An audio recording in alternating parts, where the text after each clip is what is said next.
a OAB mais perto de você. Eu sou o professor Altair e nós vamos estudar na aula de hoje Direito Tributário. Estamos estudando impostos em espécie, impostos estaduais e distritais, previstos no artigo 155 da Constituição Federal. Nós já estudamos o inciso 1 e o 2, já estudamos o ITCMD e o ICMS, e na aula de hoje nós vamos estudar o IPVA, Imposto sobre a Propriedade de Veículo Automotor, com previsão no artigo 155, inciso 3, da Constituição Federal. E esse é um dos tributos mais novos do nosso sistema tributário, foi criado lá em 1985.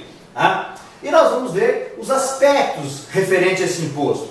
Quais são, dentro da regra matriz de incidência, qual que é o aspecto material? O aspecto material é a propriedade do veículo automotor. Agora é interessante frisar, veículo automotor é aquele que tem tração própria e só aqueles veículos que vão rodar na via terrestre. O Supremo Tribunal Federal já entendeu que embarcações e aeronaves não são sujeitos à tributação do IPVA. Tá? Somente os veículos que têm rodagem na malha viária terrestre que vão ser cobrados pelo IPVA, ok? O aspecto temporal, quando ocorre o fato gerador? Aqui, como a Constituição Federal não traz nenhum critério, nós não temos nenhuma legislação federal esparsa dizendo, os critérios dos estados eles têm bastante liberdade em relação a isso. Em regra, se a gente for fazer uma análise comparativa, a maioria dos estados optam por duas situações. Ou o fato gerador ocorre em 1º de janeiro, e aí em 1º de janeiro você já vai efetuar o pagamento do IPVA, se você é proprietário de veículo automotor, ou vai ocorrer em relação ao final da placa. Então se o final da placa é 3, é mês de março, se é 5, é mês de maio, se é 8, é mês de agosto, tá? E assim sucessivamente. Tá? Então no aspecto temporal vai depender aí da legislação estadual, e aí o estado que você for prestar a prova é interessante você dar uma olhada se naquele estado o IPVA ele é em 1º de janeiro ou é o final da placa que vai ocorrer o fato gerador dele. O aspecto espacial, aonde ocorre o fato gerador? No território dos estados ou do Distrito Federal. Qualquer um? Não. Aonde o veículo está o quê? Inscrito. Então todo veículo está lá. Estado de Rondônia, Estado de São Paulo, Estado do Rio de Janeiro, Brasília. Tá? Então o aspecto espacial vai depender do quê? Da onde o veículo está inscrito. Tá? E o aspecto pessoal? Sujeito ativo. Sujeito ativo vai ser o Estado ou o Distrito Federal, com base no aspecto espacial. Qual Estado? Ou o Distrito Federal? Aonde o veículo está inscrito. Aquele Estado ou o Distrito Federal, ele tem competência para cobrar aquele tributo, porque ele é o sujeito ativo. E o sujeito passivo? O contribuinte. O contribuinte, como já vimos, é o proprietário do veículo automotor. Aqui é interessante que nós temos uma responsabilidade solidária, no caso de leasing. Tá? No caso de leasing, há o entendimento que a empresa, enquanto estiver vinculada, ela é solidariamente responsável pelo pagamento do tributo. Mas, em regra, o contribuinte é o proprietário do veículo automotor.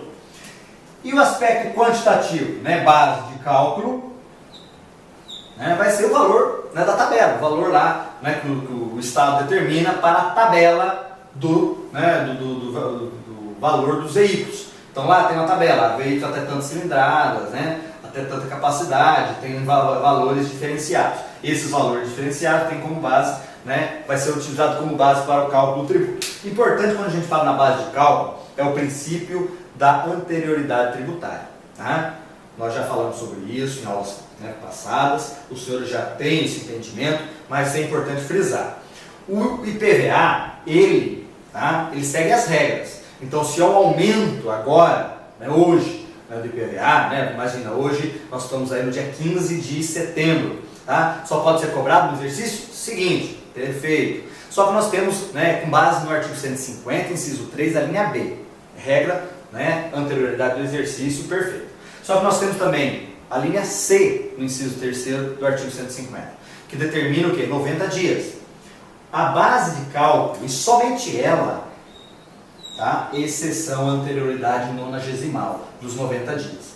Então, se o Estado ele altera a lei do IPVA, mas só altera a base de cálculo, só vai ser possível cobrar no exercício seguinte, perfeito. Só que não vai respeitar os 90 dias. Então, em regra, se essa alteração se dá ali no dia 28 de dezembro, só pode cobrar com essa nova base de cálculo a partir de 1º de janeiro, que é outro exercício. Só que não precisa esperar os 90 dias, como determina a linha C do inciso, a linha D do inciso 3º do artigo 150 da Constituição Federal, ok? E nós temos a alíquota. A alíquota que pode variar de acordo com a cilindrada, a capacidade do veículo. Então nós temos, né, alíquotas diferenciadas para diferentes tipos de veículo, seja desde motos a carros, né, de pequena potência e carros de maior potência, caminhões, né, carretas e assim vai. Tá? Isso é perfeitamente possível com base na sistemática do IPVA.